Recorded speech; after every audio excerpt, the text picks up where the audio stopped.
അനിൽ, നമുക്കിനി സെമിനാർ ഹാളിലേക്ക് പോകാൻ തോന്നുന്നു അല്ലേ? സുധീഷ് ഗോപാലുണ്ട് അവിടെ. പ്രധാനമായി ഈ വിഷയത്തിൽ ശബരിമല കർമ്മസമിതി മുന്നോട്ട് വെച്ചത് ഇതുപോലെ ഒരു വലിയ സംഗമം, അതോടൊപ്പം തന്നെ ബുദ്ധിപരമായി തന്നെ ചിന്താ പദ്ധതിയിലേക്ക് കൊണ്ടുവരേണ്ട ചില കാര്യങ്ങൾ. വിശ്വാസത്തോടൊപ്പമായിരിക്കണം വികസനം, അതോടൊപ്പം തന്നെ സംരക്ഷണം. ശബരിമലയുടെ സുരക്ഷ വലിയൊരു പ്രശ്നമാണ്.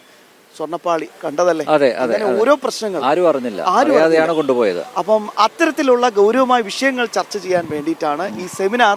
ഇതിന് തൊട്ടടുത്ത് തന്നെയാണ് പ്രിയപ്പെട്ട പ്രേക്ഷകരെ ഇവിടുന്ന് വാക്കബിൾ. എന്തായാലും ആർട്ടിഫിഷ്യൽ ഇന്റലിജൻസിന്റെ ആ പുതിയ സാങ്കേതിക വിദ്യ പ്രയോജനപ്പെടുത്തിക്കൊണ്ട് റോബോട്ടുകളെ വെച്ചിട്ട് അയ്യപ്പ ഭക്തരെ കയറ്റുകയും ഇറക്കുകയും ചെയ്യുന്ന പുതിയ വിദ്യയാണ് ഇപ്പൊ പിണറായി സർക്കാർ. അതാ ഇത്തരം ക്രിയാത്മക നിർദ്ദേശങ്ങളാണ് അവിടെ രാവിലെ തന്നെ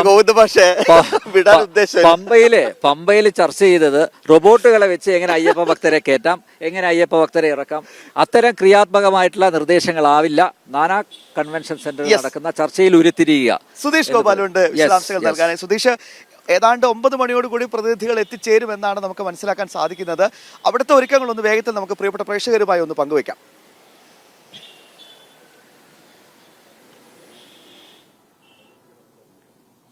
ശബരിമല സംരക്ഷണ സംഗമത്തിന്റെ ഭാഗമായി സംഘടിപ്പിക്കുന്ന സെമിനാറിനുള്ള ഒരുക്കങ്ങളെല്ലാം തന്നെ ഇവിടെ ആരംഭിച്ചിട്ടുണ്ട്. ഇവിടെ രജിസ്ട്രേഷൻ നടപടികൾ പുരോഗമിക്കുകയാണ്. ഇപ്പോൾ ഇതിനോടകം തന്നെ നിരവധി ഭക്തരും അതോടൊപ്പം തന്നെ സന്യാസി വൈദ്യന്മാരായിട്ടുള്ളവരടക്കമുള്ളവർ ഇവിടേക്ക് വന്നിട്ടുണ്ട്. ഇവിടെ 10 മണിക്കാണ് ഇതിന്റെ ഉദ്ഘാടന സഭ നടക്കുക. അതോടൊപ്പം തന്നെ അത് 1 മണി വരെ സെമിനാർ നീളും. വിവിധ വിഷയങ്ങൾ, അതിൽ ഏറ്റവും പ്രധാനമായും ശബരിമല വിശ്വാസം, അതോടൊപ്പം തന്നെ വികസനം, സുരക്ഷ, ഈ 3 കാര്യങ്ങൾ എങ്ങനെ മുന്നോട്ട് കൊണ്ടുപോകാം. ഒരു തരത്തിൽ പറഞ്ഞ ആഗോള അയ്യപ്പ സംഗമം ത്തിൽ പറഞ്ഞിരുന്ന കാര്യങ്ങളും നടക്കാതെ പോയ കാര്യവുമാണ് ഇവിടെ നടക്കാൻ പോകുന്നത്. അതിന്റെ വളരെ വിശദമായ ചർച്ചയും കാര്യങ്ങളും നടക്കും. ഇപ്പോൾ നമ്മളോടൊപ്പം അനിൽ വിളയിൽ കൂടി ചേരുന്നുണ്ട്.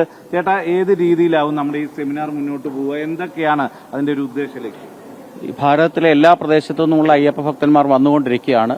നൂറുകണക്കിന് ആൾക്കാർ എത്തിച്ചേർന്നു. രജിസ്ട്രേഷൻ നടപടികൾ പൂർത്തിയായി വരികയാണ്. ഇപ്പോൾ 10 മണിക്കാണ് ഇതിന്റെ ഉദ്ഘാടന സഭ ആരംഭിക്കുന്നത്. വാഴൂർ തീർത്ഥപാദ ആശ്രമ മഠാധിപതി പ്രജ്ഞാനന്ദ തീർത്ഥപാദ സ്വാമികളാണ് ഈ ചടങ്ങ് ഉദ്ഘാടനം ചെയ്യുന്നത്. ശബരിമല കർമ്മസമിതിയുടെ ആരാധ്യയായിട്ടുള്ള അധ്യക്ഷ KP ശശികല ടീച്ചറിന്റെ അധ്യക്ഷതയിൽ കൂടുന്ന യോഗമാണ് ഇവിടെ നടക്കാൻ പോകുന്നത്. അതിനുശേഷം 3 സെഷനുകളായി വ്യത്യസ്തമായ വിഷയങ്ങൾ, താങ്കൾ സൂചിപ്പിച്ച പോലെ ശബരിമലയുടെ വികസനം, ശബരിമലയുടെ ആചാരങ്ങൾ, ശബരിമലയുമായി ബന്ധപ്പെട്ട സുരക്ഷാ കാര്യങ്ങൾ, ഈ 3 വിഷയങ്ങളെപ്പറ്റി അതാത് മേഖലയിലുള്ള ഏറ്റവും വിദഗ്ധരായ വ്യക്തികളാണ് ആ സെമിനാർ കണ്ടക്ട് ചെയ്യുന്നത്. എല്ലാവർക്കും ചർച്ചയ്ക്കുള്ള അവസരമുണ്ട്. കൃത്യമായ ഒരു രൂപരേഖ ഈ ചർച്ചകളുടെ അടിസ്ഥാനത്തിൽ ഉരുത്തിരിയുമെന്നാണ് ഞങ്ങൾ പ്രതീക്ഷിക്കുന്നത്. അത് ദേവസ്വം ബോർഡിനും സംസ്ഥാന സർക്കാരിനും ഒക്കെ സമർപ്പിക്കാനുള്ള ശ്രമങ്ങളാണ് ഇവിടെ ആരംഭിക്കുന്നത്. അപ്പോൾ ഇതിന്റെ ഈ ഉദ്ഘാടന സഭ കഴിഞ്ഞാൽ എപ്പോഴായിരിക്കും ഈ ചർച്ച അതിലേക്ക് സെമിനാറിലേക്ക് കടക്കുക? അത് ഓരോ വിഷയത്തിനും ഇത്ര സമയമെന്നും മറ്റും ഇതിനോടകം തീരുമാനിച്ചിട്ടുണ്ട്. നമ്മൾ പമ്പയിൽ കണ്ട സർക്കാരിന്റെ ആ പരിപാടിക്ക് തുല്യമായിട്ടല്ല, ഞങ്ങളതിന് ബദലായിട്ടുമല്ലല്ലോ ഈ പരിപാടി നടത്തുന്നത്. ഇത് 10 തൊട്ട് 11 വരെയാണ് ഇതിന്റെ ഉദ്ഘാടന സഭ നടക്കുന്നത്. അതിനുശേഷം ഒരു ചായയ്ക്ക് ശേഷം 11:30 മുതൽ ഓരോ മണിക്കൂർ വെച്ചുള്ള 3 സെഷനുകളായിട്ടാണ്. ആദ്യ സെഷനിൽ നമ്മുടെ ഈ ഉദ്ഘാടന സഭയിൽ തന്നെ നമ്മുടെ ഒരു നയരേഖ ഇവിടെ അവതരിപ്പിക്കുന്നുണ്ട്. ആരാധനായിട്ടുള്ള നമ്മളുടെ ശബരിമല കർമ്മസമിതിയുടെ SJR കുമാർജിയാണ് അവതരിപ്പിക്കുന്നത്. ആദ്യ സെഷനിൽ ശബരിമലയുടെ ചരിത്രപരമായിട്ടുള്ള അല്ലെങ്കിൽ അതിന്റെ വിശ്വാസവുമായി ബന്ധപ്പെട്ട കാര്യങ്ങളാണ്. അത് അവതരിപ്പിക്കുന്ന അയ്യപ്പദാസ് സ്വാമിയാണ്. അതിനെ തുടർന്ന് അതുമായി ബന്ധപ്പെട്ട പല വ്യക്തികളുണ്ട്, അവർ ചർച്ചകൾ പങ്കെടുക്കും. രണ്ടാമത് ശബരിമലയുടെ സുരക്ഷയുമായി ബന്ധപ്പെട്ട കാര്യങ്ങളാണ്. അതിൽ പങ്കെടുക്കുന്ന, നമുക്കറിയാം ശബരിമല പുൽമേട് ദുരന്തമുണ്ടായപ്പോൾ അതിനെപ്പറ്റി സർക്കാർ നിയോഗിച്ച അന്വേഷണ കമ്മീഷൻ റിട്ടയർഡ് ഹൈക്കോടതി ജഡ്ജിയായിരുന്ന ജസ്റ്റിസ് MR ഹരിഹരൻ നായർ സാറാണ്.